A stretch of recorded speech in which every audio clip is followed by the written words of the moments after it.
nak pergi mana? Lintas sana, lintas sini. Abang kat mana? Tak tahu tadi abang kata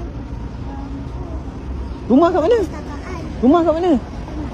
Lepas tu adik lintas jalan besar ni. Ada lori, ada kereta. Lepas tu nak pergi mana ni? Tak jumpa abang. Balik rumah kat mana? Jauh tak? Kat mana rumah? Mana? Tu adik kena lintas ni. Lepas tu adik ikut mana? Ni adik lintas ni. Lepas tu adik naik bukit tu sorang-sorang. Abang pergi mana? Mak mana? Mak kerja. Ayah?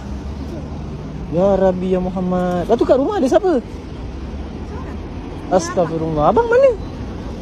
Abang, uncle hantar balik lah. Janganlah macam tu. Nanti kalau kena langgar kereta. Boleh tak uncle hantar balik? Uncle bukan orang jahat, uncle orang baik. Cuma tak nak adik lintas macam ni. Bahayalah. Uncle hantar balik lah. Ya Allah, jom. Tu apa? Ya Rabbi.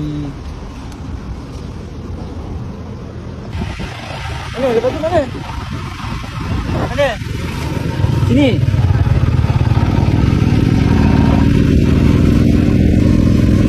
Lepas tu jauh lagi.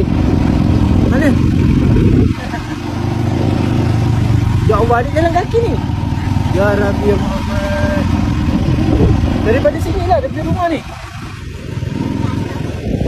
Mana rumah adik? Tunjuk dulu mana rumah. Jangan keluar-keluar lagi kakak, dengar. Balik terus. Tolonglah mak bapak pun faham untuk tempoh sekarang mak bapak semua sibuk kan cari duit, busy. Untuk cari duit lah bagi keluarga kan. Tapi anak jangan biar macam ni. Kalau mak bapak adik ni nampak video saya juga seorang ayah. Tapi jangan biar anak macam ni. Orang kat luar tu yang banyak anak, yang tak ada anak, dia nak sangat anak. Kita yang ada anak ramai Allah bagi, tolonglah jaga mana Allah. Kalau dia kena tulik, kalau apa? Benda yang tak baik jadi kan, saya tak nak cakap kan. So mak apa akan menyesal, confirm. So tolong aware lah anak kita. Macam mana sibuk pun aware anak kita. Jauh sure adik ni jalan roundabout, lintas jalan.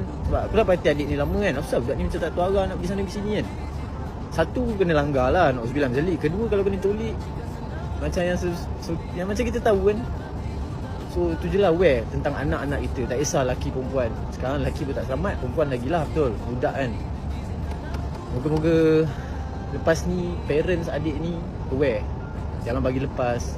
Macam mana pun jangan bagi lepas budak-budak macam ni. Sebab saya pun ada anak saya pun ada lingkungan tu juga. So alhamdulillah